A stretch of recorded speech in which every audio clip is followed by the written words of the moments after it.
pensar que muitas das profissões que existem nos dias de hoje não existiam há 15 anos atrás? É isso mesmo, criadores de conteúdo, influenciadores, podcasters, profissionais do digital. Imagina como foi para quem decidiu trabalhar com isso lá atrás, quando tudo era mato.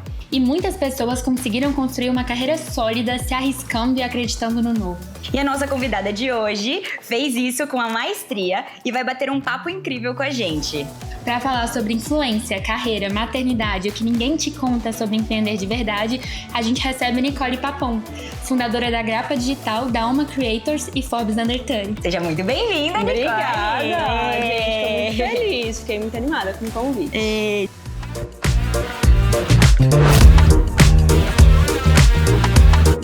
Surtei! Mas tô bem. Eu sou a Beatriz Pessoa. Eu sou a Marcela Freire. E sejam bem-vindos ao nosso podcast.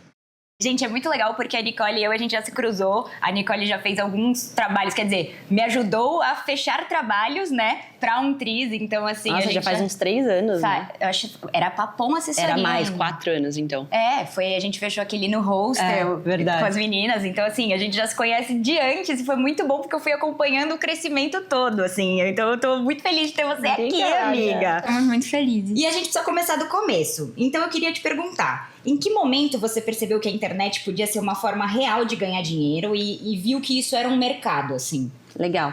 Então, eu comecei até para explicar um pouquinho, né, da minha história. Eu comecei como estagiária em uma agência muito grande em 2020 e foi bem no ano que entrou a pandemia. Então, eu tava só há 6, 7 meses na empresa, mas foi algo, eu sempre fui atleta profissional de vôlei também, então sempre foi uma vontade minha ir pro esporte, mas no Brasil a gente sabe que não é o melhor dos mundos pra estar e, enfim, ser profissional. Então eu decidi fazer faculdade, fiz PP porque minha mãe na época fez PP na SPM e hoje ela não trabalha com nada a ver, mas ela falou, ai filha, como você não é muito estudiosa, como você é mais de comunicação, vai pra PP, que eu acho que você vai se achar.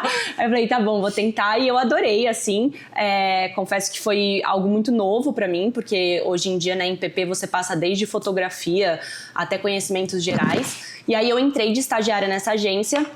Foi muito rápido o meu crescimento lá dentro, em 6 meses eu acabei recebendo a promoção, eu cuidava na época de Spotify, Natura, enfim, várias marcas grandes lá dentro e gostei muito de me envolver com influenciadores e marcas, então eu acabei tendo um relacionamento muito próximo. Legal. E aí entrou a pandemia. E no que entrou a pandemia, todo mundo dentro de casa, todo mundo na confusão, mas eu falo, apesar da pandemia ter sido péssimo, obviamente, pro mundo e pra tudo, pro nosso mercado foi o melhor ano, assim, de longe, pra todo mundo.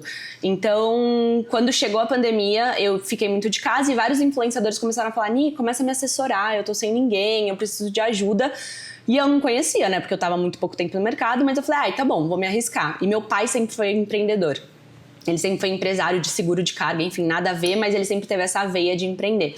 E ele sempre falou, Nicole, vai empreender. E minha mãe, no paralelo, é totalmente CLT. E ela fala, Nicole, não empreenda, chega em casa, dorme. Exato, tenha 13º. E eu fiquei muito com essa média. Eu fiquei com um lado, obviamente, bom do meu pai de empreender, mas também todos os problemas, né, de ser responsável por muita coisa. E do lado bom da minha mãe de ter uma vida um pouco mais segura, mas às vezes não podendo ter a liberdade, igual às vezes um empreendedor tem. E aí resolvi arriscar, então pedi demissão e foi muito rápido. Eu comprei um computador, gente, eu não tive nenhum investimento, então isso foi muito bom, porque às vezes quando você abre uma marca de roupa, você precisa colocar um dinheiro, às vezes vai perder, então. E aí eu falei... Perde muito também. Exato. E às vezes fica parado, aí muda estação, aí tem coisa... Aí eu falei, não... Graças a Deus eu comprei só um computador e comecei daí. Obviamente que eu tive que abrir um CNPJ, mas coisa básica de contabilidade. E foi muito rápido. Em um ano eu tava com 18 funcionários, tava com uns 3, 4 clientes, tava com 65 influenciadores. Em um ano? Em um ano. Foi muito, muito rápido. E aí em dezembro eu resolvi fazer uma fusão. Então a gente se uniu, eu me uni com uma outra agência, a gente abriu a Grapa. E aí foi bem no ano mesmo que a pandemia começou. E aí a gente, no ano, fez 30 milhões de faturamento, assim, foi um negócio gigantesco. Então, assim, eu acho que eu nunca soube que eu quis empreender ou que eu iria empreender, mas quando eu comecei eu vi o quanto gostoso era, ainda mais nesse mercado de marketing de influência, que é você, e eu brinco que é um trabalho que nunca é parado, é um trabalho que sempre vai mudar. Então um dia você tá numa externa, outro dia você tá falando com uma cliente, outro dia você tá fazendo uma call com um influenciador novo pra trazer pro pro time.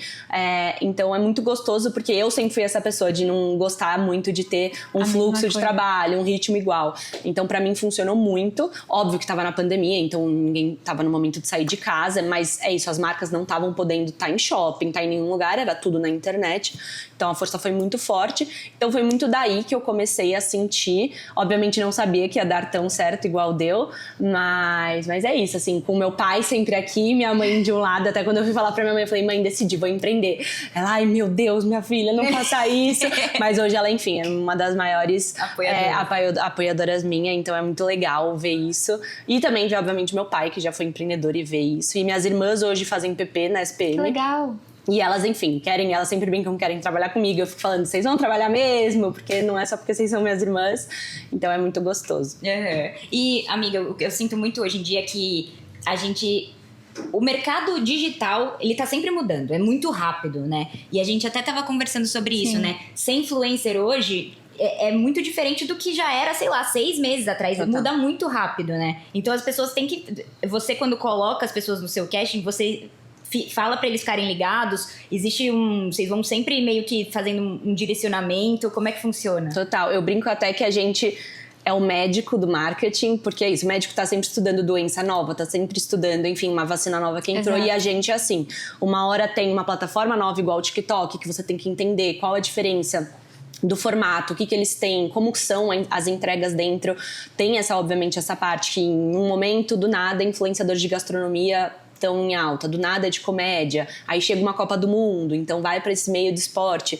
Então é muito um trabalho nosso hoje na OMA de fazer total esse olhar para o mercado do que está acontecendo em relação a tendências, a momentos, ao que está vindo, datas sazonais. Então, exemplo, esse ano é um ano de Copa do Mundo e eleição.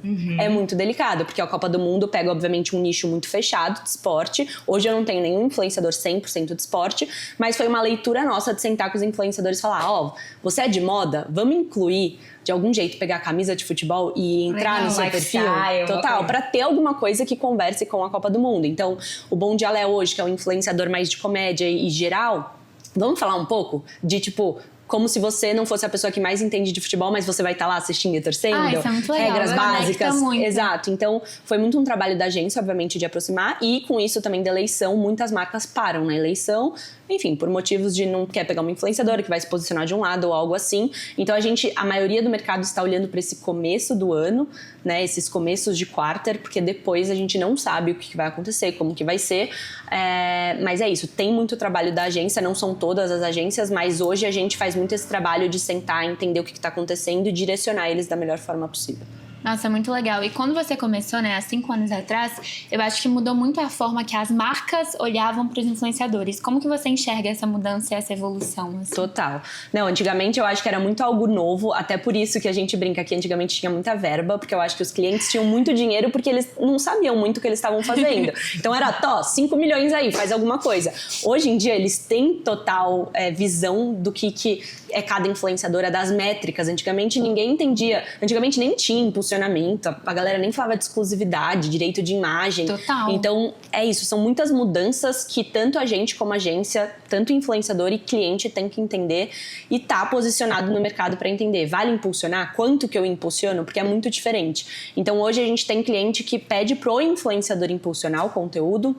Tem cliente que impulsiona pela marca, tem isso de exclusividade de marca hoje que é muito importante, que eu falo, hoje se eu tenho uma influenciadora de beauty, chega uma L'Oréal e pede exclusividade, obviamente que eu tenho que jogar o valor lá em cima, porque a pessoa vai ficar durante um ano fechada, e é um mercado que tem muita procura. Agora, se chega uma marca de seguro de saúde, é muito difícil chegar outra, então a gente pode diminuir um pouco a exclusividade, o valor.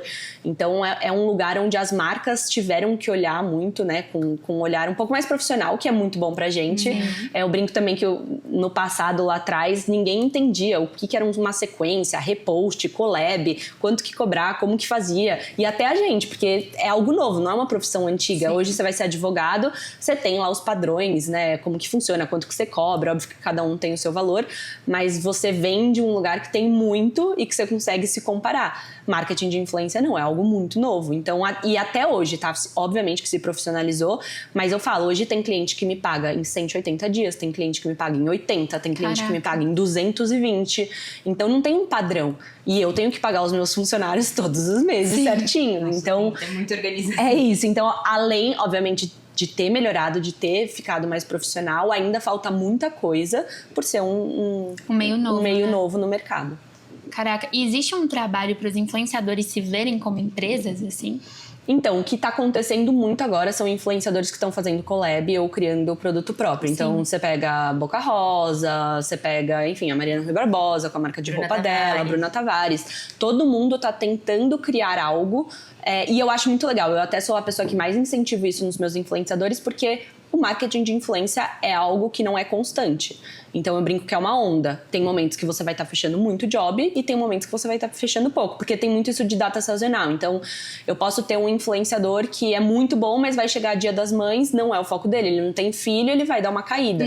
Então se você tem algo no paralelo, é muito legal, porque você consegue ter uma renda fixa. Então hoje a gente tem a Clarissa, que até a gente já fechou muito juntas. Ela tem hoje um estúdio, uma companhia de dança, e ela tem um valor lá, ela tem o trabalho dela, ela é empresária lá, mas ela também faz a parte de influência. Então, eu acho que é o melhor dos dois mundos, porque você acaba sendo influenciador e, ao mesmo tempo, tendo uma segurança um pouco maior, até pra investir às vezes, porque aí você vai contratar um videomaker, você tem que pagar, você vai fazer conteúdo orgânico, você tem que investir na sua carreira. E cada vez mais tá sendo cobrada essa qualidade, né? Esse Total. profissionalismo. Total. Eu ia falar isso também.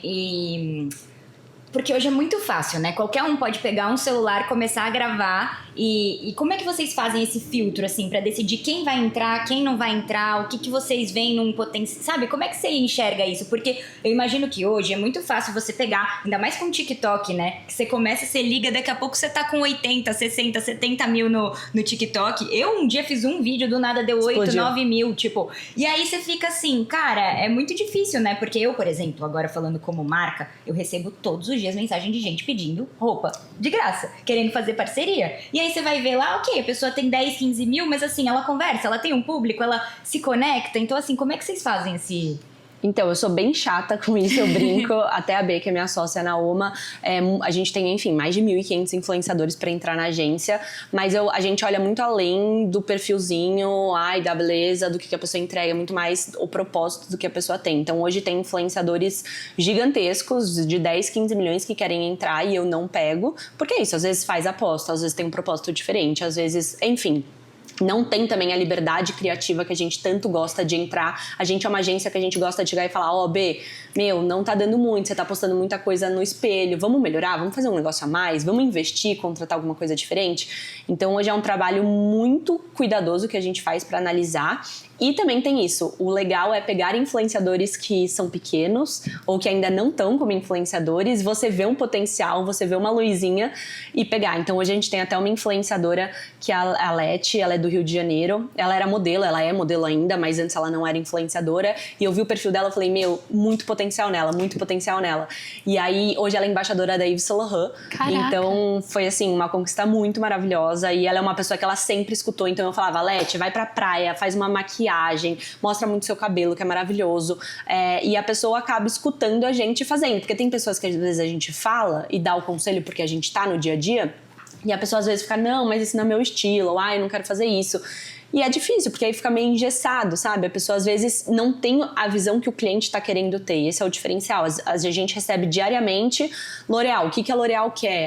O que a Meta quer? O que o mercado tá olhando? Pra onde tá movimentando? Aonde tá o maior dinheiro, né? Que a gente fala que tem uma pizza. A maioria do dinheiro sempre tá em beauty, sempre tá em beleza, que é cabelo, maquiagem, skincare. Então, a gente tenta trazer todo esse lado e esse conhecimento nosso, por a gente tá no dia a dia. E funciona muito quando o influenciador é aberto a receber isso e trocar junto, então é o mais legal. Então eu acho que é nesse caminho de criatividade que as marcas também estão olhando muito, porque hoje em dia você contratar alguém só por números não é só isso, sabe? Que a pessoa vai querer. Até porque todo mundo fala, influenciador não é vendedor. Óbvio que a marca espera um retorno, igual todo mundo, mas você não pode pôr um dinheiro achando que vai vender. Então você pega uma própria Bruna Marquezine, você vai às vezes pôr um investimento milionário nela, ela não vai vender milhões do produto, não vai, mas é pra colocar a cara dela, é pra trazer posicionamento. Autoridade. Então é muito do que a marca quer. Óbvio, se a marca quer vender, eu vou indicar a pessoa que eu conheço que mais vende. Hoje eu tenho uma influenciadora que é a Chiu Juliana, é bizarro o que ela vende. Tipo, é impressionante. Ela posta, a gente até tá postando todos os influenciadores no Instagram da Oma, e aí todos têm uma média de 15, 20 mil views. Ela tá com 250 mil. Tipo, a curtida, Caraca. ela tem uma comunidade muito forte por ser mãe e mostrar a realidade. Então, quando alguém quer vender, eu falo, ó, a Ju vende. Não é uma certeza, obviamente, ela não é vendedora, mas é uma pessoa que tem uma conversão muito alta, porque tudo que ela fala, as pessoas acreditam muito. Que demais. Então, eu acho que é isso. Os clientes precisam olhar pra onde que eles estão indo e o que eles querem, sabe? Que demais. E até porque é difícil mensurar também, né? Já entra em outra esfera. Porque às vezes a pessoa vê por conta do influenciador, mas não compra no link dele, vai comprar depois em outro Total. lugar. Então eu acho que é muito relativo, assim. Total. Porque é isso. Às vezes você vai postar com o seu link parametrizado, mas você tá no trabalho e não conseguiu comprar. Você vai chegar em casa, vai lembrar do Vai produto pôr e no da Google. influenciadora e vai pôr no Google. Aí Então, entra como Google. exatamente. Então, não é sempre que a marca vai ter o retorno 100%. Eu e a B também, trazendo um pouco da Umtriz, vira e mexe, a gente já fechou uma influenciadora que ia muito bem, e aí um formato de conteúdo não entregou, e a gente não sabia se era o conteúdo, se era Se é o a produto, plataforma, o produto. É muito, né? É intangível esse mercado, É, né? é. Então é bem difícil mesmo. Mas eu acho que o que você falou faz muito sentido. As pessoas, elas precisam...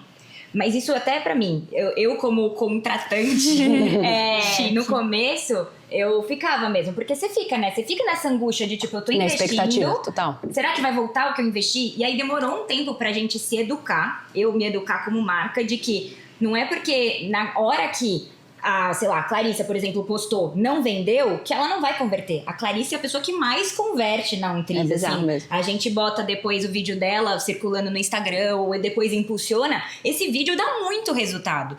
Então, assim, tanto que os meninos do marketing, quando impulsionam, eles falam, vai ser a Clarissa, então a gente sobe ela de novo, que não vai ter erro. E é isso, às vezes ela posta, não vende nada no dia, mas eu agora depois, nem encano mais, porque é isso, antes postava, daí eu ficava triste, daí eu falava, não saiu venda, não sei o quê. E aí agora eu entendo que na verdade não é isso, é o que a Ani tava falando. Provavelmente a pessoa tá lá dirigindo, não sei o quê, mas ela viu. E aí eu já recebi mensagem de gente falando assim, eu vi a Clarissa um dia usando o seu vestido, eu queria saber se ainda tem. Então assim, a pessoa fica com aquilo na cabeça, né? Total. E eu acho que até, falando das maiores, assim, uma Bruna Marquezine da vida, você pode não comprar na hora, mas você lembra que a Bruna Marquezine fez a publi pra, sei lá, L'Oreal, da tal shampoo, e aí você fica assim, vou comprar o que a Bruna falou, né? Você lembra dela como garota propaganda da marca. Ainda mais bem de consumo, que acha na farmácia, no supermercado, às vezes você não compra, por exemplo, sei lá, eu não compro barrinha de proteína online, eu compro no supermercado. E aí já aconteceu de eu olhar e falar, essa influenciadora fez pra essa barrinha e comprar. Mas aí não vai ser atribuído ao influenciador. Mas tá lá, tá dando Tá resultado. lá, É isso, de vez em quando aparece um pessoal na loja, eu vi de tal blogueira, não sei o que, eu quero comprar. Na loja física, daí nunca que a influenciadora vai saber veio por ela, mas é isso, e vai dando resultado, o resultado vem, não tem jeito. Então eu acho que realmente faz...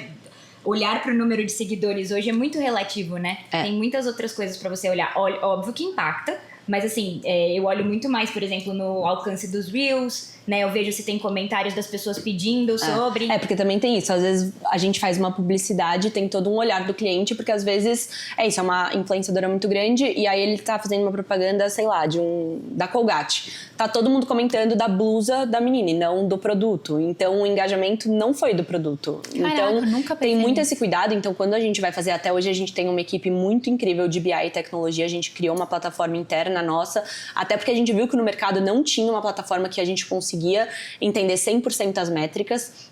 Hoje a gente tem o Zé, que é o nosso head de BI, que é incrível. O que é BI? Desculpa. BI é a parte toda que a gente entrega de relatório pro cliente. Tá, então, tipo de dados, todas as análises, dados. E aí o Zé, ele hoje faz ele dá uma puxada na publicidade como um todo e analisa comentário por comentário. Então é isso, você consegue ter a noção de aquela publi foi boa porque as pessoas estão comentando sobre o produto, então foi no Pão de Açúcar e fez uma publicidade no Pão de Açúcar. Eu sempre vou no Pão de Açúcar, é o mercado número 1, as comidas estão frescas, faz muito sentido. Ou, nossa, amei seu look, nossa, seu sapato é lindo, nossa, seu cabelo tava maravilhoso no dia do Pão de Açúcar, sei lá. Então tem muito esse controle do cliente, esse olhar da onde ele analisa e como. E isso de número é 100%. A gente tem também hoje a G Ramos, que é a nossa maior influenciadora em relação ao faturamento. E ela tem 60 mil seguidores, mas ela é uma influenciadora muito incrível de conteúdo. Então você contrata ela o cliente não espera que ela vai vender, essa é a realidade. Contrata ela pela quantidade obviamente, da comunidade que ela tem, que é muito forte, mais a qualidade dos conteúdos dela. Então, juro, eu nunca enviei um conteúdo dela que o cliente, tipo, ficou desapontado. Nunca. Obviamente que tem as refações de básico, falou o nome errado da marca, algo assim. Ela fez até agora um conteúdo que é muito legal. As marcas estão fazendo muito isso. As marcas estão contratando influenciador só pra mídia da marca. Então, contratam 2 vídeos de X tempos pra marca postar e não é influenciadora. Só que é um conteúdo muito bem produzido, porque eles postam no Instagram, postam no site, enfim, sai na televisão, na rua, em vários lugares. Então, essa parte de mídia tá cada vez mais forte. E é legal porque até pra vocês entenderem, no marketing, tem a verba normalmente de mídia e de influenciadores. Então é bom que são verbas diferentes. Então você consegue arrancar um dinheirinho a mais da marca, além dos influenciadores. Então eu posso vender a G para a parte de influenciadores como a parte de mídia. Então muita gente está fazendo isso, muito influenciador está indo para esse lado mais criativo por conta disso, porque a verba no final acaba sendo um pouquinho maior do que a verba de influenciadores. Total. Eu acho que o mercado de influência evoluiu muito nesse tempo, né? Tem alguma coisa que você via que antes funcionava e hoje não funciona mais? Eu acho que antigamente funcionava muito lives, teve o boom das lives, e hoje em dia não existe mais lives, então é muito legal ver essas mudanças que acontecem no mercado. Hoje em dia também tem, obviamente, o Reels, que muito bom para muitas pessoas e durante muito tempo, e agora a própria Meta trouxe pra gente explicando que é carrossel, o foco agora é carrossel, de entrega, de engajamento, de tudo. Então, tipo, todos os nossos influenciadores a gente indicou, óbvio, continua fazendo Reels, tem coloca um Reels na semana, algo assim, pra também ter diferença, né, do conteúdo e não ficar só no carrossel, mas é totalmente visível quando uma influenciadora posta um carrossel e um Reels, o carrossel acaba entregando hoje em dia muito mais. E óbvio que é um carrossel muito bem feito, não adianta você só postar foto com seu vestido, sentada, esses carrosséis mais lifestyle, não vai entregar tanto, mas você pega a própria G, ela faz aqueles carrosséis contínuos, que storytelling, né? Exato, que é a foto com link e tudo mais. Então, eu acho que é isso. Há anos atrás muitas coisas funcionavam, igual teve o Twitter, que durante muito tempo explodiu, igual antigamente Facebook, Orkut, até todo mundo tava falando que o Orkut ia voltar e todo mundo ficou animado, porque querendo ou não é comunidade, né? Na minha visão, eu acho que ia dar muito certo, porque eu acho que cada vez mais as pessoas estão saindo da beleza, do mundo irreal e indo mais pra realidade. Você quer seguir alguém que tem a mesma realidade, ou pelo menos que você se identifique de algum jeito.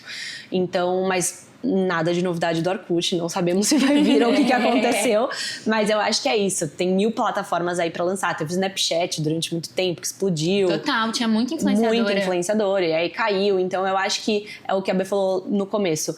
A cada 6 meses, até menos, a cada 3 meses, o mercado muda muito, se transforma. Desde plataforma nova, desde algum formato novo dentro do Instagram que você precisa entender, que você precisa seguir. Então eu acho que é muito esse trabalho nosso de que tá no mercado, sempre tá antenado a tudo. Por isso que todo mundo brinca comigo. Nossa, Nicole, você é a pessoa que eu conheço que fica mais online. Você nunca demora 5 minutos pra responder um celular, você fica o dia inteiro no celular. E é a realidade que eu preciso estar sabendo de tudo que tá acontecendo. Então teve o BBB agora. Eu não fiz nenhuma publicidade agora no BBB e não tive nenhum influenciador lá dentro. Mas se eu não sei, e algum cliente que eu estou numa call fala e eu não estou sabendo do que está acontecendo, não é bom, sabe? Igual qualquer pessoa que trabalha, às vezes, num nicho que tem algo relacionado e a pessoa não está sabendo o que está acontecendo. Então eu tenho que ficar alerta a tudo. Então hoje eu tenho que olhar TikTok, Instagram, Pinterest, a gente está entrando muito, LinkedIn está tendo muita publicidade dentro, voltada mais para B2B. Então a gente hoje tem um cliente que chama Pipefy, que é uma plataforma financeira, enfim, tudo mais, e a gente que está cuidando deles, e é muito legal, mas é um formato totalmente diferente. É olhar para empreendedores, é olhar para pessoas dentro do LinkedIn, porque no Instagram não vai fazer, às vezes, o mesmo sentido do que falar direto com alguém que tá numa empresa que vai contratar ele, sabe? E você sente que o público, ele tá mais exigente ou mais cansado? Como que é a relação do público com os influenciadores e as marcas? Eu acho que sim, eu acho que agora tem que ter muito mais o cuidado de como o influenciador vai falar com a audiência, porque as pessoas já sabem o que é uma publicidade. Total. E hoje em dia também tem muito influenciador que às vezes quer ser inteligente, não põe publi logo no começo, ou começa uma publicidade sem mostrar o produto logo no começo pra audiência dele interagir antes de saber que é uma publicidade. Mas as pessoas ficam muito. Eu mesma, às vezes, se eu tô no Instagram e vejo que é uma publicidade, óbvio que tem a publicidade que eu gosto de assistir, de produtos que eu super quero ver pra ver se eu compro, mas tem aqueles produtos que, enfim, que é publicidade que aparece todos os dias. Então, eu acho que cada vez mais os influenciadores estão conseguindo conversar mais com a audiência deles em relação à publicidade sem ser algo muito maçante. Então, até por isso que eu acho que o principal hoje é o cliente tentar ser o mais aberto possível. Então, óbvio que o cliente vai mandar um briefing com do, don'ts, como fala a marca, que cor vai usar, e isso é o padrão, né, do mercado. Mas quando vem aquele briefing 100% redondo, que você tem que ler exatamente o que o cliente falou, não vai entregar. E eu sou muito sincera, às vezes chega, até hoje, chega cliente assim e a gente é super aberto, fala assim, não vai entregar, não vai ter alcance. A audiência vai achar estranho, ok? Aí se o cliente quer muito por algum motivo, a gente faz, mas é bizarro, tipo assim, não chega nem em 10% do engajamento normal do influenciador. Normalmente os clientes hoje em dia estão muito mais abertos a isso de briefing, então isso é bom, porque acaba deixando essa liberdade criativa para o influenciador maior e, obviamente, a audiência entendendo o perfil que está seguindo e falando, não, é uma publicidade, mas é uma publicidade dentro do estilo do influenciador e não algo totalmente fora. Então até isso é um negócio legal. Hoje, às vezes chega a publicidade de uma marca por influenciador com valor super legal, mas um exemplo, a gente tem influenciadora que é vegano. Se chega a McDonald's, a gente poderia fazer e, enfim, ficar quieto, porque tem influenciador até que não levanta muito a bandeira, sabe? Às vezes é mais no off, mas a gente não faz, então... Também tem muita essa troca, tem influenciadora que é muito a favor de produtos sustentáveis, às vezes chega uma marca que gasta plástico pra caramba e a gente fala não. Então eu acho que, graças a Deus, com a evolução do mercado e obviamente hoje com a minha agência, que a gente tem uma diversidade de influenciadora, a gente fecha muito job, a gente pode falar não. Antigamente a gente não falava muito não. Então eu acho que esse cuidado das marcas de entender, eu estou contratando esse influenciador porque eu gosto dele e eu entendo como ele trabalha, eu não vou mudar quem ele é, óbvio que eu vou passar o que ele precisa falar e explicar sobre a marca, mas eu vou deixar que ele fala no formato dele pra entregar o que eu espero, igual eu tava vendo antes, sabe? E na minha visão, o mais inteligente é aproveitar a criatividade, aproveitar o estilo do criador e não querer que ele se enquadre, né? Total. Eu acho que é isso. Eu acho que cada perfil, hoje em dia, né, é muito nichado. Então é isso. Você vai pegar um Láctea da vida, que é super de comédia, as marcas que contratam ele fica muito natural. A gente já trabalhou com eles algumas vezes. E é isso. Ele pega lá o hambúrguer, ele brinca que a cama dele tá bagunçada. Então, mesmo sem publicidade, você vê uma relação, você vê algo... Na realidade que as pessoas já estão acostumadas. Exato, né? E até você passa a querer comprar o produto. Então, a cama sempre tá bagunçada. Tem um produto novo da Unilever que você espirra e é como se tivesse passado a roupa. Nossa, você olha aquilo e você fala, eu preciso. E eu acho que as marcas, em geral, e as plataformas estão indo por esse caminho, que é a mesma coisa que TikTok Shop e Mercado Livre um pouco. Total. Hoje em dia, ninguém também tá com tempo de ir no shopping, de ir no mercado, ficar olhando, ficar procurando. Então, hoje em dia, por isso que até tá cheio de UGC, né, no mercado. Muito. E são pessoas como a gente, qualquer pessoa aqui recebe o produto e faz um vídeo falando muito da realidade e disso. Eu estou usando hoje o meu shampoo, e aí a pessoa vê uma realidade muito parecida com a sua e acaba comprando. Eu sou muito fã do TikTok Shop, juro, gente, eu compro tudo. Tipo essas blusinhas aqui da Ering, de TikTok Shop, chega no dia seguinte. Então, assim, eu acho que cada vez mais os perfis, né, os influenciadores indo pra essa realidade e abrindo um pouco, saindo, porque antigamente era muito isso. É estética no Instagram, é mostrar a vida real, a vida falsa, né, e não a real. Meio que acabou isso. Até as pessoas que às vezes têm uma vida perfeita pra quem olha de fora, às vezes acaba entendendo. Então, você pega a família Brás, né, que quem olha de fora é outra realidade pra muita gente, mas até elas conseguem trazer coisas que você de algum jeito se vê. Então, uma mãe que tem 3 filhas, empreendedora, que é doidinha, que fala como a gente. Então, eu acho que cada vez mais os influenciadores entrando nessa realidade nossa, o mais verdadeiro fica até pro cliente final. Muito legal. Muito bom. E aproveitando esse gancho dos influenciadores, a gente agora tá numa onda gigantesca de IAs, né? Eu queria entender qual que é a posição que vocês têm em relação a isso, se vocês jogam a favor dela, como que vocês motivam, porque é isso, uma coisa não substitui a outra, e claramente tem marcas, eu tenho pavor de quando eu sou impactada por marca que bota modelo de IA, gente. A Zara agora, né? Sério, o que é isso, pelo amor de Deus, né? Eu não sabia da Zara. Não, a Zara eu vejo umas no YouTube que aparece daquele clipe da Monday e tal, que é uma galera, eu usei na minha empresa. E aí fica muito na cara, né? Mas a gente também consegue usar a nosso favor, né? Você Total. tem a gente tava até conversando sobre a Vicky, né? O Paulo, essa turma toda que trabalha em função da IA, né? Total. E qual que é a sua visão em relação a isso? Então, eu acho que a IA pro nosso mercado veio muito para somar. Obviamente que se eu entrar em algo muito maior, eu talvez vou ser mais contra do que a favor, porque, enfim, a IA pode trazer muitas coisas ruins, obviamente também muitas coisas boas. Então, hoje, se você tá com qualquer dor, doente, qualquer coisa, você joga lá no IA, seu médico não respondeu na hora, você tem uma noção e não é mais um Google igual era antes, que às vezes você fala, ai, tô com dor de cabeça. Putz, é câncer. Gravidez. Corre no hospital, gravidez. Câncer Todo ou mundo gravidez. fica louco. O chat é mais real. Ele calma, Exato. Não calma. se desespere. Não corra pro hospital, tá tudo bem. Então tem esse lado também, obviamente, muito positivo, mas pro marketing de influência eu vejo como lado bom de te ajudar, ser uma ferramenta de ajuda e não uma ferramenta que faça tudo e entregue. Então hoje tem muito influenciador que tá fazendo roteiro criativo Total. pela IA. É legal, você às vezes... Você sem ter a IA, você fica sempre num padrão da sua cabeça ou de coisas que você vê, a IA te traz coisas de fora, então é legal tomar referência de fora, mas não adianta você pegar e passar pro cliente, porque a IA vai te mandar num texto que não é o que você fala. Cheio de travessão. Cheio de travessão. A gente percebe, né? Exato, e é sempre as mesmas palavras, então assim, pra usar como referência, como ajuda, como ideia, um exemplo, eu me organizo muito com IA, às vezes eu preciso, e coisa rápida, às vezes eu preciso ir viajar, e vou passar 5 dias num lugar, inverno, me monta minha mala. É perfeito, você não esquece nada, é a mala perfeita. Então, os meus filhos também, crianças sempre tão doentes. Eu ia falar isso, é mãe, né? Exato, você joga lá, ai, meu filho tá com umas bolinhas vermelhas. Aí você tira a foto, ele fala, pode ser isso, isso e isso. Fala com o pediatra, obviamente. Então, tem um lado muito bom, mas eu acho que é isso. Tem muito influenciador que tá se apoiando 100% e aí ele acaba perdendo a veracidade que ele passa, o formato que ele passa, o estilo de trabalho que ele faz. Mas usando a Vicky e o Paulo como referência, o Paulo fez a carreira dele, né? Aumentou ainda mais a carreira que ele tinha em cima disso e tem muita marca que contrata. Então hoje, Microsoft, Canva, próprio Pinterest, todas essas marcas que entram mais pra plataforma, até Samsung, Apple, porque acaba tendo o formato do celular, né? Que vai entrando muito aí, a Google, todo mundo tá olhando para isso, porque no final tem até várias pesquisas de empreendedores que a empresa vale 3 bilhões e tem 5 funcionários. Porque Total. é tudo de bizarro isso. Eu não acho tão legal, igual sim, a a gente proximidade tá de tirando pessoas, profissões, né? totalmente. E não tem a mesma conexão. Hoje você vai na minha agência, na Grap, na Oma, eu brinco até, a gente tem uma pessoa que trabalha com a gente, que ela é influenciadora, e ela posta o dia a dia na empresa. E aí que legal. e todo mundo pira, tipo, meu Deus, isso não é uma agência, isso não é um trabalho, é um parque de diversão, porque a gente pede cookie, a gente faz brincadeira, a gente faz happy hour. Eu até brinco, eu falo, gente, as pessoas acham que a gente não trabalha com o que vocês mostram.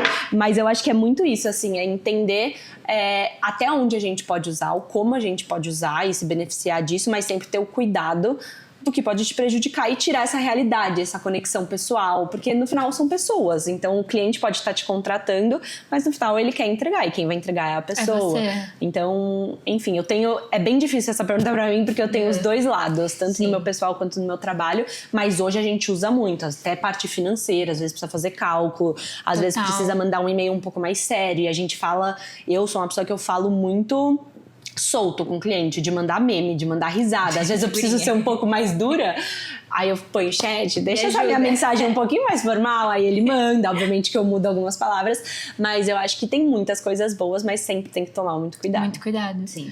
Eu sou roteirista, e aí há uns 3 anos atrás, quando eu ia fazer roteiro de um podcast, por exemplo, eu tinha que assistir 5 entrevistas que o convidado fez. Às vezes eu demorava um dia pra ver as entrevistas. Hoje eu consigo pedir pro Cloud reunir todas as informações pra mim. Né? Então ele meio que vê todos os podcasts e já dá um resumo. Então é muito mais fácil, assim, ganha muito tempo. Mas óbvio, precisa de mim, precisa da minha estratégia pra fazer o roteiro. Olhar, né? Exato. Porque se a gente começa também a substituir muito, foi o que a gente falou, né? De influencer digital fazendo o papel de uma pessoa, é meio desesperador. Total. Né? Mas pra usar, assim, pra organizar a vida, eu também super sou a favor. Muito bom. Eu uso muito também. E vamos falar sobre ser Forbes Under 30. Que eu acho que a gente tem que falar disso, Sim. gente. Sério. Amiga, como é que funciona todo o processo? Explica pra gente, assim. Eu não sei se você é a melhor pessoa pra explicar os processos, porque pra mim foi algo muito orgânico, mas vou contar como foi comigo. Tá. Eu sempre tive o sonho, obviamente, de ser Forbes Under 30. Não imaginei que eu ia ser tão nova e que ia ser tão rápido. Você foi com quantos anos? Eu tinha 25, 24. Caraca! Por aí, E aí eu pensei que eu ia ser com 28, 29, agora que eu tô beirando os 30. Mas eu recebi o convite da própria Forbes, aí eles mandam um formulário pra você preencher, e é bem sério, assim, você tem que preencher faturamento, número de funcionários, enfim, diferenciais, cases de sucesso. Então eles fazem uma análise bem profunda do seu perfil e da sua agência e do propósito, mas foi uma surpresa muito legal, e eles normalmente soltam perto do Natal, e eles não avisam muito antes, né, que você faz 6 meses antes, normalmente é um mês e meio. Eles não avisam que você vai estar na revista. Eles te chamam de tipo assim, você quer participar do processo da Forbes? Aí você fala sim, você preenche um formulário. Mas até então você não sabe, porque são milhões de pessoas participando. E a foto? Você já tira então, antes? Não, eles pedem pra você mandar alguma foto profissional, mas não é a foto final se você não quiser. E aí, mais ou menos um mês antes, eles te chamam, falando que você vai sair na Forbes, e aí passa o momento de ver texto, de entender se você vai usar a foto que você tinha mandado, ou se você quer fazer fotos novas. Mas assim, foi muito mágico, foi muito legal. Confesso que assim, eu vi quem saía na Forbes Under 30 como, obviamente, um potencial muito grande e um reconhecimento muito grande, mas eu não sabia acontecendo comigo como ia ser. E quando eu postei, assim, eu vi desde professoras que foram minhas até pessoas que, enfim, que eu estudei quando eu era muito pequena e que eu nunca tive uma troca entrando, mandando uma mensagem. Então, é um reconhecimento muito legal, muito gostoso. Meu marido até, enfim, colocou a revistinha num quadro que fica no nosso quarto. E, enfim, é muito bom. Mas é isso, eu olhando pra trás, obviamente foi uma conquista muito grande, mas mudou muita coisa, assim. Hoje eu me vejo muito mais experiente, porque eu tava muito no começo, foi meu primeiro ano, assim, de trabalho. Então, apesar de ter sido um dos melhores anos por conta da pandemia, que eu falei de faturamento em relação a dinheiro, eu vejo o quanto que eu cresci, o quanto que eu passei com funcionário, quantas pessoas eu desenvolvi, o quanto eu cresci como empreendedora, ainda mais agora sendo mãe, que, enfim, no final muda muita coisa e mistura muita coisa. Mas é isso, foi muito gostoso. Tem várias amigas minhas também que querem ser Forbes e sempre me perguntam, Mi, como faz? Me indica. Sim. E obviamente que tem isso de indicação, porque às vezes a pessoa não tem muito a visão da pessoa. Então, às vezes a pessoa da Forbes acompanha, sei lá, um nicho de beleza, e tem uma pessoa de agro. Para essa pessoa ver, é isso, você tem um formulário que você pode preencher, ou eles te chamam e mandam o formulário. Então, todo ano, se eu não me engano, é outubro ou novembro, eles abrem no site e você pode preencher. Então, é isso, foi um reconhecimento muito legal, foi um sonho, que eu brinco que eu já realizei, bem nova, graças a Deus. Ai, que legal. Mas foi uma surpresa bem grande. E qual conselho você dá para quem quer ser Forbes Under 30?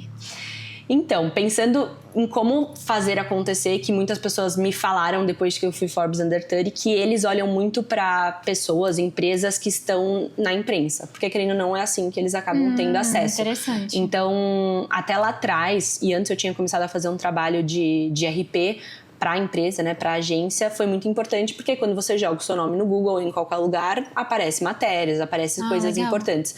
Então, depois até que eu saí, eu perguntei como que eles enxergam as pessoas, como que eles olham, como eles procuram, e eles falaram isso, que é muito importante ter, e é engraçado porque até no próprio Instagram, quando você pede o certificado, né, o azulzinho, que antigamente era mais famoso, você tinha que ter coisas na imprensa, eles pedem para colocar. Então, quanto mais na imprensa você está, mais fácil de você ter acesso a esse selo. Então, isso é um negócio legal para quem, enfim, tiver à vontade. Eu acho que é super importante ter esse movimento de estar na imprensa. Mas, assim, eu acho que para a pessoa que quer ser, tentar trazer um propósito diferente. Eu falo, hoje tem milhões de agências, todo dia eu conheço uma agência nova. É bizarro, gente, o quanto tem de agência de influenciador, é um mercado gigantesco. E se a gente não tem um propósito diferente, igual qualquer pessoa que tem uma marca de roupa, tem milhares de marcas de roupa. O que você vai fazer para se diferenciar, para você fazer o bem no mundo, para você deitar na cama e dormir bem? Eu brinco disso sempre, porque hoje em dia tem muito jeito de ganhar dinheiro com coisas que eu não sou a favor e que eu bato e falo, não vou fazer, porque eu prefiro estar um pouco com menos dinheiro no meu bolso, mas estar dormindo e feliz com o que eu tô construindo. Então eu acho que a Forbes olha muito pra isso, então pessoas que estão fazendo algo diferente. Então na época até um dos motivos que eles me chamaram era porque a minha empresa era 99% mulheres. Que legal. A gente ainda desceu um pouquinho, porque entrou muita parte de tecnologia e financeiro, mas eu acho que a gente agora é 97% mulher. A gente tem, acho que, 4 homens na empresa. Então, tinha um diferencial para o mercado, além, enfim, que a gente tinha muita parte de diversidade, pessoas com PCD, no casting e tudo mais. Então eu acho que é fazer diferente e às vezes parar de olhar e querer copiar e fazer o que você acredita, sabe? Que legal. E a Grapa ela passa essa sensação mesmo, quando você trabalha com eles passam essa sensação de família mesmo, porque eles montam esse grupo, daí você conversa com outras pessoas da área, daí a Anitta no grupo, mas aí aparecem outras pessoas que vão cuidar, que vão falar direto com as influenciadoras, assim, então você sente mesmo, né, que existem várias pessoas envolvidas no processo e realmente dá esse ar de uma empresa, quase uma família mesmo, né? Mas a gente brinca, e eu até tenho... Obviamente tem um lado muito bom disso, mas eu como empreendedora, eu às vezes preciso tomar muito cuidado, porque eu sempre fui muito amiga de todos os funcionários, muito. Exato, e aí às vezes eu fico tipo assim, a pessoa me ligando num sábado, falando bora sair, aí obviamente que eu saio, eu amo essa parte dessa conexão, mas tem um momento também, infelizmente, de ser empreendedora, de enfim, falar de feedbacks negativos, de às vezes demissões, então eu vim muito tentando trabalhar cada vez mais, que sim, eu posso ser obviamente uma empreendedora, uma chefa muito legal, descolada, amiga de todo mundo, que tem esse olhar humano, mas ao mesmo tempo eu preciso saber separar as coisas, que trabalho é trabalho e amizade é amizade. Então é difícil por eu ser, e eu acho que isso que a B trouxe é muito isso. Todo mundo fala isso da família. Então hoje legal. Todos os nossos clientes são muito próximos, eu saio, eu tenho amizade pessoal, influenciadores, vários são meus melhores amigos. Então a gente é muito intensa em relação a isso da afeição mesmo e do relacionamento que a gente tem, não é só um trabalho, nunca é só um trabalho. Então eu acho que isso também é um dos nossos diferenciais hoje. Muito incrível. Tem alguma coisa que falta pra Nicole? Assim, o que você almeja agora? Ai, falta muita coisa, gente. Eu sou uma pessoa bem, assim, sonhadora. Eu brinco que é isso, pelo mercado ser muito grande, ter agências hoje muito grandes no mercado, que é difícil você ver você chegando próximo, porque são agências que estão há 10 anos no mercado, que, enfim, que tem milhares de funcionários. Mas eu coloquei muito minha cabeça o ano passado na cama, assim, no travesseiro, e pensei que eu prefiro fazer um pouco menor a minha operação e aos poucos e construir algo que faça sentido e mantendo o propósito que eu sempre quis, do que às vezes querer estar com 100, 150 funcionários, pegando qualquer cliente e eu não ter o olhar que hoje eu posso ter, que é esse olhar cuidadoso. Entre um cliente, a gente faz todo um onboarding, eu entro até hoje em todos os clientes, obviamente que não na parte operacional, mas todos os clientes eu estou nos grupos, todos os influenciadores eu estou no grupo, quando tem qualquer detalhe errado ou algo assim, eu entro em reunião. Então eu não queria também, obviamente que com a empresa crescendo, cada vez mais você se afasta, mas eu não queria perder 100% o controle. Então eu acho que assim, de sonho hoje meu, são pegar novos clientes, que eu sonho, obviamente, são pegar influenciadores que têm um propósito parecido, que estão aí para crescer, melhorar cada vez mais a operação, obviamente, dar oportunidade para as pessoas que trabalham comigo e melhorar salário. Eu sempre falo que eu quero trabalhar para cada vez mais conseguir pagar as pessoas, pra gente, enfim, crescer, todo mundo junto. Mas no lado pessoal, meu sonho sempre foi ser mãe. Hoje eu sou mãe de 2, então fui mãe muito cedo, com 24 anos, mas sempre foi uma vontade minha e do meu marido. A gente começou a namorar com 14 anos, assim, desde os 16 ele queria ter filho. Eu falei, não, pera lá, vamos se sustentar. Aí a gente tem, e assim, enfim, desde quando a gente conseguiu se sustentar sem ajuda de ninguém, foi muito a hora de criar essa família. Então hoje eu tenho o Jack, que tem 2 anos, e a Serena, que tem 1 aninho. E é muito gostoso, mas é um desafio, eu falo. Muita gente me pergunta, mas como que você separa a maternidade de trabalho, de empreendedorismo? Então, e eu falo, pode ser errado, pode ser certo, cada um vê de um jeito, eu não separo. Pra mim, tudo é uma vida só. Eu levo meu trabalho pra casa sim, eu levo meus filhos pro meu trabalho sim. E eu acho que pra mim isso funciona muito bem, porque a verdade eu trabalho 16, 17 horas por dia. Se eu não trouxer meus filhos, se eu não levar meu trabalho pra casa, eu não ia ter a mesma conexão que eu tenho com eles. Então, hoje a gente não tem babá, meu marido, enfim, graças a Deus, é muito parceiro, é o melhor pai do mundo. Ele abriu mão da vida profissional dele pra ficar com as crianças, porque sempre foi uma vontade. Óbvio que tem muita gente que tem babá e que precisa, mas quando você pode ter o seu marido cuidando dos seus filhos ao invés de uma babá e você tá próximo, é muito bom. Óbvio que eu tenho uma rede de apoio, meus sogros, meus pais, então eu consigo fazer muita coisa legal. Então quando eu preciso viajar, trabalho, eu consigo. Quando eu preciso estar aqui num feriado, eu consigo estar aqui num feriado.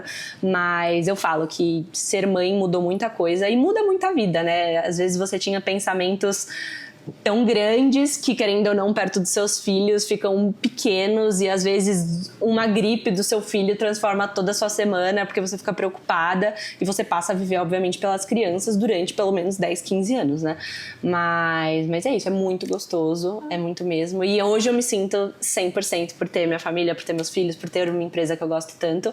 Mas é isso, sempre desafios de empreender. Se eu falar quantos dor de cabeça. Nossa, eu brinco, total. eu todo dia eu gerencio problemas. Não tem um dia que eu acordo e não resolvo um problema. Alguma coisa Alguma coisa vai vir. Eu falo, se tem um dia muito tranquilo, eu falo, gente, não tá bom. Tem algo errado. Alguma coisa tá errada. Eu também. Então, sempre tem um probleminha numa campanha, sempre tem um influenciador com problema, sempre tem um cliente reclamando, sempre tem alguma coisa acontecendo.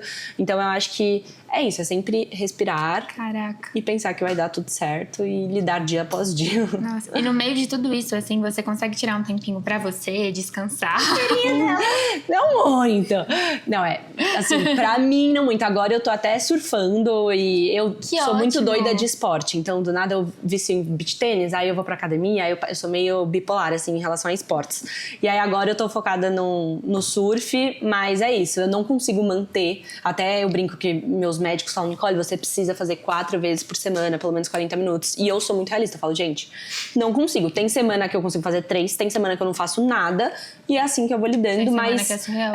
eu acho que é muito o jeito também de deixar um pouco a vida mais leve. Então, mesmo com as crianças, com o trabalho, com tudo, é deitar à noite, é ver uma série, é viajar num final de semana, enfim, tá com pessoas que a gente gosta, que deixa um pouco mais leve, sabe, a vida do que ficar, porque problema sempre vai ter. Então, muita gente fala, ai, Nicole, como você consegue lidar com tudo isso? Como que você não pira? Eu falo, gente, a vida já é difícil. Se eu for ficar pensando no problema, eu até tava vendo um podcast que quando você reclama muito da vida, né? Então, ai, nossa, que saco, meu carro quebrou. Ai, que saco, sei lá, não consegui viajar porque meu avião cancelou. Pra você sempre mudar e pensar. A gente falou disso hoje. E aí eu tô assim, mais ou menos há 1 mês e meio, e minha vida assim mudou muito de pensar, meu carro quebrou, que bom que eu tenho carro, que bom que eu tenho celular pra ligar e arrumar meu carro, que bom que eu tenho dinheiro pra arrumar meu carro, sabe? Meu filho tá doente, que bom que é uma doença leve, que bom que eu tenho um hospital bom, que bom que eu posso estar com ele e eu tenho uma rede de apoio. Então eu acho que é muito isso, assim, eu acho que todo mundo tem problema, eu acho que todo mundo passa por muito desafio e é muito da cabeça da pessoa passar por isso, sabe? Então, acho que é isso. Hoje eu me sinto completa e até por isso que eu achei muito legal a ideia de vocês do podcast, porque é isso, é muita realidade, né? De tipo, vamos surtar mesmo, mas Todo vamos... dia todo mundo surta, É isso, mas vamos voltar, vamos viver, porque a vida é uma só. Então, é isso, viver intensamente e mesmo com surtos a gente precisa colocar a cabeça no lugar e saber que vai dar certo no final. Nossa, total. E eu acho que o podcast nasce muito disso, né? De um desejo também de colocar algo no papel. Então, poder ajudar as pessoas tem sido muito legal. Porque às vezes as pessoas se identificam, né? Todo Total. mundo tá se comparando o tempo todo e a gente... A Maria veio aqui e a gente falou muito sobre a grama do vizinho. Só que às vezes a gente olha a grama do vizinho e a grama é sintética e a gente não tá se tocando. A gente tá querendo se ver ali, né? Então... É muito importante, às vezes, a gente se espelhar, enfim. Que todo mundo vai ter complicações e problemas. Total. E é isso. Ainda mais com a internet hoje em dia, né? Porque eu acho que antigamente, eu até falo isso com meus pais, eles tinham problema, obviamente, trabalho e família, mas eles chegavam em casa e eles desligavam. Não tinha um celular que você entrava, que você ficava rodando durante 2 horas no TikTok, no Instagram, comparando a vida da fulana com o vídeo. Tipo, as pessoas não tinham muito acesso às outras vidas, sem ser a sua, obviamente, dos seus familiares, dos seus amigos. Então, eu acho que a internet tem muito esse peso também, né? Das Total. pessoas sempre se compararem, sempre acharem que alguém tá melhor. E eu sou muito assim, eu fico, ai não, Nicole, a sua agência poderia ser muito maior, você poderia ser uma mãe muito mais presente, você poderia... E sempre vai estar todo mundo se comparando, porque Total. é isso, é o dia inteiro a gente vendo outras realidades, vendo outras vidas, mas a gente, é exatamente isso que você falou, a grama do vizinho a gente nunca vai saber a realidade mesmo, Dela. como que é, sabe? E com Total. certeza ele tá olhando pra outra Exato, grama também, né? exato, tá olhando pra cima e você pra dentro. Exato. Exatamente. E eu acho que pra gente que trabalha com conteúdo, é ainda mais difícil se desligar. Porque você, por exemplo, o podcast virou meu trabalho. Então, quando eu escuto podcasts que antes eram um lazer, eu já tô com a cabeça de trabalho. Então, acho que você deve passar por isso também. Assim. Total. Tudo é trabalho no final. Eu brinco, tudo... eu tô na rua, eu vejo uma marca nova na rua, eu já anoto pra ir prospectar. Eu tô no shopping, eu vejo um lançamento de alguma pessoa e já lembro de uma influenciadora pra estar acionando a marca. Então, mas por isso que eu acho que eu falo, tem gente que fala que separa muito a vida. Ai, a vida do meu trabalho é essa, a vida da minha família é essa. Eu não consigo, porque não. é isso, tá tudo muito misturado, tá tudo muito... Eu trabalho de final de semana, eu trabalho de dia de semana. Às vezes, segunda-feira, que meus filhos não têm aula por algum motivo, eu consigo ficar mais com eles e me desligar um pouco. Então, eu acho que é cada um. Acho que também tem muito isso. Eu acho que empreendedor acaba misturando um pouco mais, porque Total. não tem muito controle. Óbvio que quando você é CLT, e por isso que minha mãe sempre brincava muito, ela tinha o horário dela, chegava sexta-feira, ela desligava o trabalho dela, acabava o trabalho dela, entendeu? Nunca mandava uma mensagem falando, ai, me ajuda com isso. Então, não tinha nada de final de semana. Eu nunca vi minha mãe falando de trabalho na minha vida. Caraca. De final de semana. Então, eu acho que é muito escolhas também, né? Tem pessoas que preferem isso, e eu conheço muitas pessoas que poderiam empreender ou que já empreenderam não conseguiram, não gostaram e viraram CLT, enfim, foram trabalhar com algo assim um pouco mais de fluxo, de segurança também, porque empreendedor não tem segurança, essa é a verdade. Então eu acho que é muito de cada pessoa e de cada desafio, né? É muito difícil, porque é isso, você tem que ter um controle absurdo. Tem meses que vão ser muito bons, tem meses que vão ser super instáveis, que nem a vida do ator, né? Quando o Felipe veio aqui, ele também falou sobre isso, porque você pega trabalhos absurdos, tipo um contrato de muitos mil reais, gigantescos, mas aí depois acaba. E aí pode ser que você não pegue outro em seguida, e você tem que se organizar em cima disso, né? Então empreender é um pouco disso, assim, né? Ter coragem. Realmente não é para todos. Bom, e antes da gente ir pro bate-bola, a gente queria aproveitar que a gente tá com uma especialista aqui para tirar uma dúvida pessoal. Como você acha que as marcas podem e talvez devem aproveitar o espaço de um podcast para fazer ativações e tudo mais? Legal.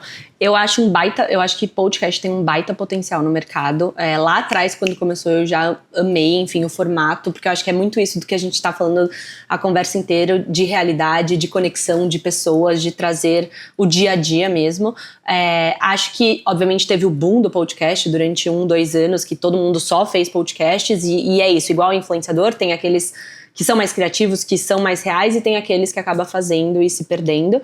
Mas até estava comentando com vocês, esse ano o mercado tá virando muito para podcast, tanto marcas, quanto Meta, quanto, enfim, as pessoas, porque eu acho que é isso. Hoje em dia você não tem também tempo de consumir, às vezes, uma série, um filme, algo tão profundo, e hoje você tá dirigindo no carro, você coloca um podcast, você consegue achar o podcast com o tema que você procura, então é isso, estou com inseguranças na minha vida pessoal, você vai ter um podcast que fala sobre isso. Mãe de 2 e enfim, empreendedora, vai ter um podcast que fala sobre isso, e normalmente são papos leves, mais rápidos do que, obviamente, você ler um livro, que às vezes você vai demorar 3, 4 dias, ver uma série. Então eu acho que o podcast esse ano tá com muito potencial de crescimento. Eu acho que, igual vocês, o que é muito legal, de criar algo que seja um pouco fora da caixa e que as pessoas se relacionem de alguma forma e não seja mais um padrão de ficar só chamando influenciador ou só ficar falando sobre fofoca. Eu acho que será algo mais profundo, onde as pessoas podem ter diversas visões, igual vocês falaram, vocês estão chamando pessoas de diversas áreas, e o que é muito legal, porque vocês vão pegar nichos totalmente diferentes. Então eu acho que, enfim, pra vocês obviamente continuarem, o começo deve ser o começo sempre difícil de tudo nessa vida, mas eu acho que já vocês vão estar com muitas marcas, já até trouxe algumas marcas que entram bastante em podcast e que eu acho que vem a conversão disso e a conexão que a audiência tem com isso, então acho que vocês estão no caminho certo. Que demais, muito obrigada. E fica a dica pras marcas. Eu vou deixar um patrocínio aqui embaixo. Eu vou deixar um e-mail no descritivo. Muito bom. E Ni, a gente já tá se encaminhando pro final. Bom, aproveitando que a Ni elogiou o nosso podcast, a gente também quer pedir pra vocês, por favor, avaliarem o podcast no Spotify. Você consegue ouvir o podcast e depois você avalia, né? Não precisa avaliar cada episódio. Se você conseguir, você avalia apenas o podcast mesmo, o ícone do Surtei Mas Tô Bem, porque é muito importante pra gente seguir o podcast também no Spotify, no YouTube. No YouTube, se inscrever, dar um like, isso ajuda a gente a continuar fazendo esse conteúdo pra mais pessoas. Isso, e seguir a gente no Instagram pra também acompanhar o que vai vir por aí, também ver as curiosidades, a gente sempre posta backstage, ou por exemplo, as pessoas que a Ani mencionou, a gente vai colocar elas nos carrosséis pra vocês também acompanharem, então assim, vocês conseguem ver os highlights do episódio pra entender de quem a gente tá falando, enfim, curiosidades. Então acompanhem também por lá. E aí a gente entra num bate-bola. São perguntas mais rápidas, mas não precisa ser uma palavra só, tá? Não, eu vou tentar, porque eu tô falando muito aqui. Eu vou tentar focar em uma palavra. Tá muito legal. Eu tô até triste que já tá acabando o tempo. No final, pois é. Porque tinha um monte de pergunta, porque é isso, a gente pode ir pro lado da maternidade, ir pro lado de ser empreendedora Forbes Under 30, ir pro lado de empreender e começar uma empresa nova. Tem muito conteúdo. Empreendedorismo feminino, né? Então, assim, tem muita coisa. Conteúdo. Dava pra gente ficar até amanhã conversando. A gente traz você de novo, mais pra frente. Tá bom. Aí, com várias marcas, a gente traz você. E aí, pra começar, eu queria te perguntar, qual foi o momento mais surtei, mas tô bem da sua trajetória? Eu acho que o momento mais surtei foi quando eu decidi fazer a parte da empresa virar um pouquinho mais profissional, que tem que olhar para tudo, então desde contabilidade, financeiro, RH, então, porque durante muito tempo era um começo, eu não precisava olhar muito profundo, aí começa a pagar imposto, enfim, contabilidade. Acho que foi quando eu surtei mesmo, falei, caramba, isso é sério, eu preciso olhar com calma. E qual é um mito que você vê sobre influenciadores? Que a vida deles é perfeita e que, enfim, é fácil o trabalho deles e que todo influenciador é 100% feliz. Importante. Um erro que marcas cometem? Eu acho que isso que eu tinha comentado de deixar o briefing muito fechado. Ser aquela marca que quer impor algo que o influenciador não tenha conexão ou não tenha o formato de passar isso pra audiência deles. Caraca. Ter volume de seguidores ou ter uma comunidade? Comunidade. E viralizar ou vender? Vender. Eu acho que viralizar, tem muita gente que viraliza em algum vídeo e depois, infelizmente, morre, some, e eu acho que é isso. Óbvio que tem esse cuidado de vender, que influenciador não é só vendedor, mas acho que dá pra vender tanta coisa, dá pra vender produto, dá pra vender sonho, dá pra vender vontades, paixões, então vender. Inteligência artificial, uma amiga ou uma ameaça? Ou os dois? Vai, pro marketing de influência, uma amiga. Tá. E essa aqui é muito Marília Gabriela. Uma palavra que define a Nicole hoje. Determinada. Gostei! Bom, e aí pra finalizar, a gente tem a nossa pergunta final, que a gente pede pro convidado 3 indicações. E aí pode ser de passeio, de influenciador, pode ser de comida, de marcas, enfim. 3 coisas pra você indicar. Legal, vou indicar um restaurante japonês, que é um cliente nosso, e que eu amo, que é o Gourmet, enfim, super famoso no Rio e que agora tá aqui em São Paulo. Vou indicar 3 clientes, já que eu tô indo nessa linha. Shoulder, que também é um cliente nosso novo de roupa, maravilhosa. Enfim, tem uma baita história familiar. Umas calças jeans de lá. Não, perfeitos. E a gente agora que tá dentro mesmo, eu confesso que antes eu achava que era uma marca mais mãe, avó, e entrando assim, tem muita coisa legal pra todas as idades. E tá sendo demais trabalhar com eles. E o terceiro cliente, eu acho que Balduco, que foi um cliente gigantesco que a gente conquistou e que a gente entra... Gente, em diversas áreas, momentos, produtos. Então tem collab com Netflix, a gente agora foi no show do João Gomes. Então assim, a gente vai fazer Copa do Mundo. Então a gente faz de A a Z com eles. A gente pega audiências totalmente diferentes. Então não é que tem um público 100% igual normalmente uma marca tem. E tá sendo um desafio muito legal. A gente fez o primeiro Lola também com eles, que foi incrível. Então é isso. Eu achei muito legal da Balduco, porque realmente vocês saíram daquela marca que era por exemplo, a avó e a mãe. Familiar, né? Para os jovens, né? Total. Pra mexer com uma Gen Z e tudo. E vocês estão conseguindo trazer isso. Tá muito, muito legal o trabalho que vocês estão fazendo. Isso a collab com Bridgerton também é incrível. É muito legal. E eles estão vindo muito forte cada vez mais nisso, porque é isso, é uma marca familiar, obviamente que eles prezam, e hoje até a gente que tá lá dentro é muito legal ver, porque é literalmente a família trabalhando lá e indo todos os dias, não é pessoas que aparecem às vezes, estão de segunda a sexta, então é muito legal ver uma empresa familiar que funciona mesmo e que as pessoas se respeitam, mas é isso, eles estão cada vez mais tentando trazer como a gente consegue entrar nesse mercado mais jovem, porque as pessoas mais velhas, 40 a mais experientes, já acabam consumindo muito, então até a gente fez Natal. Obviamente, Natal é o maior momento deles, né? Panetones. E a gente fez collab com a Fini. Então, teve panetone de beijos, panetones. Obviamente que é muito de gostos. Assim, eu sou uma pessoa que eu prefiro o tradicional, chocotone. Mas é muito legal ver, assim. E a gente, quando vê o report, o BI no final do mês, a gente vê todo mundo que a gente tá trazendo de novo pra marca. Todas as audiências. Então, enfim, são 3 clientes que são muito especiais pra gente, que a gente tá construindo. Obviamente que tem outros aqui. Não vou ficar falando de cada um. Não se sintam mal que eu não falei, mas... A gente pediu 3, por isso. Mas é isso, é muito gostoso quando o cliente te dá essa liberdade, igual eu tanto falo do cliente dar pro influenciador, o cliente confiar na agência pra gente construir um trabalho muito legal, sabe? Então, muito feliz. E tem muita coisa, a gente tá em várias concorrências aí, tem clientes novos pra entrar. Então, muita coisa legal pra acontecer. E as pessoas podem te acompanhar por onde também pra ver todo esse movimento? Fale das suas redes sociais, das suas empresas. Então, hoje é a Grapa Digital, então o Instagram é a Grapa Digital. A Oma Creators, que é a parte de influenciadores. Nicole Papon, que é meu Instagram, meu LinkedIn, tudo. Vou adorar receber, enfim, todo mundo que estiver lá. E obrigada mais uma vez pelo convite, eu amei. E é um prazer, tá? Enfim, num podcast tão legal, tão diferente, que eu acho que vai conquistar tantas pessoas. Ai, tomara. A gente queria te agradecer muito. Foi muito legal. Tô muito feliz que a gente conseguiu trazer você. Eu tava assim, a gente precisa trazer a Nicole. Eu falei desde o começo. Falei, ela é Forbes Under 30. É uma amiga que é Forbes Under 30 e vai ser muito legal trazer essa visão, assim, porque eu acho que você fala com isso, é um mercado intangível e muita gente tem essas dúvidas e muita gente tem as inseguranças e as marcas também estão entrando nisso. Então foi muito legal o bate-papo. Dava pra gente ter muitas conversas. Eu ficaria horas também aqui. E você fala de uma maneira muito leve, então isso inspira. Assim, sim, muito legal. Foi muito legal. E é isso, né, gente? É isso, esse foi mais um episódio do Surtei. Mas Tô Bem, o podcast para falar a real sobre os surtos, os quase surtos, os surtos imaginários, os mini surtos e tudo que pode estar te atravessando por aí. Muito obrigada por ter escutado a gente. Não esquece de nos seguir nas redes sociais, @sorteimaistobempod, de avaliar o podcast no Spotify e se inscrever no YouTube. É isso, gente. Ajudem a gente lá, isso faz muita diferença. Muito obrigada e até o próximo episódio. Tchau!